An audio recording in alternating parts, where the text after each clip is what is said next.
been so many good moments, but my best moment being with the DC Divas was last year during my rookie season. I was named the starting quarterback for the DC Divas in my first year.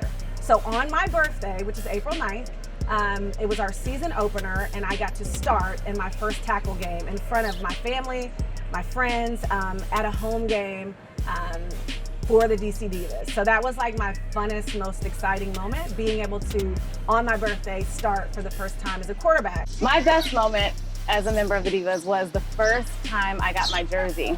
I played with a different team before the Divas, but I didn't have my name on my jersey. And the first time I had my name on my jersey was when I joined the Divas. And it felt like a huge accomplishment. I had been wanting to play football my whole life. And when I got that jersey and it had my name on it, was like, it was real. I would say my best moment was actually making the team. I didn't think that I was capable of playing in professional sports such as football. So it was a surprise to me when trying out and actually making the team. So that was my biggest moment with the DC Divas.